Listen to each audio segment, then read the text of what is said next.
I'm going to show you both loaded and body weight options. I'm on the Advanced Zero program, so that means I actually use all of what I'm going to show you in this video because I do an even amount of sessions. I do 2 leg days, 1 body weight, 1 loaded, and I do 2 hip and upper body days, 1 body weight, 1 loaded. So we'll start with the loaded option. Now, the upper body work that I do is all about bulletproofing and anti-gravity. So this is arguably my favorite upper body exercise to open up for acrobatic jumping in the air. I currently only advise up to 25% of your body weight. Doesn't mean you couldn't go higher, but I found that's enough leverage-wise to create the amount of range of motion that we want. And you're gonna see how even within the same weight, it can be much tougher. So first off, think of this as starting with just your own arms, then 1 pound, 2 pound, and so on. So you're never ever working through pain, and it only works by working at your 100% pain-free level.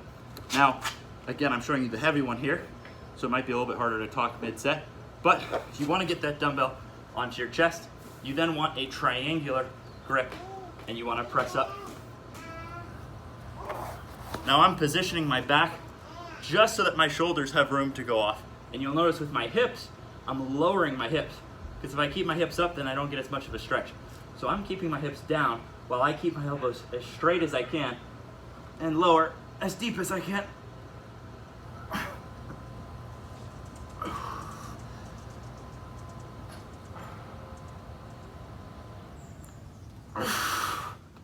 So that's creating in the bottom position an angle that's going to reverse out sitting. So in the bottom position, it's measurable. Are my hips and elbows lower than my shoulders? We know that when we sit for too many hours, we wind up with a spine, percentage-wise, that can't extend back enough. And that doesn't only lead to problems in the middle of the back.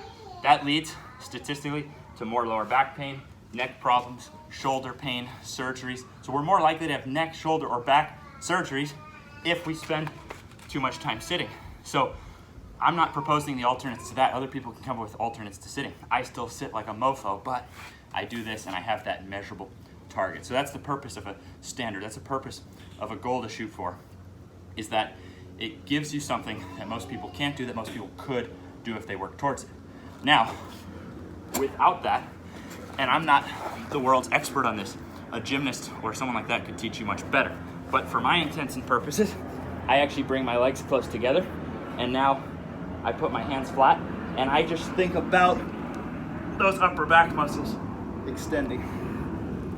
So again, I'm not trying to claim to be an expert on training the bridge, but that balances out my sessions, and it's pretty cool that I have 2 options, that I have the pullover and the bridge to work that area. Now, to be complete, we would also work the opposite of that motion, which with body weight is very simple because you have something like a Superman, and I'm just thinking with those lower traps. So you actually have, you know, these like trap muscles up here, traps. It's shaped like a trapezoid, and the 3rd row comes down, almost what feels like lower back, but it's just higher. So you're thinking with the middle of your back to flex those muscles. And particularly if you open up first, you'll really feel those muscles turn on. Now, that's the easier version.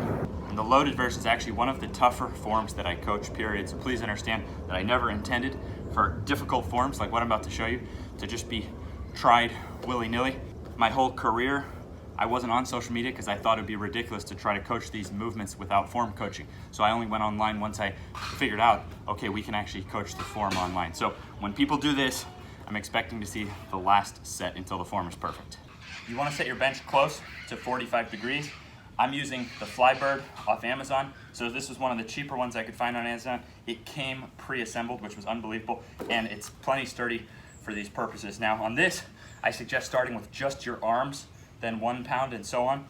I only advise up to 10% of your body weight, again, because most people cannot do what I'm about to show you right now.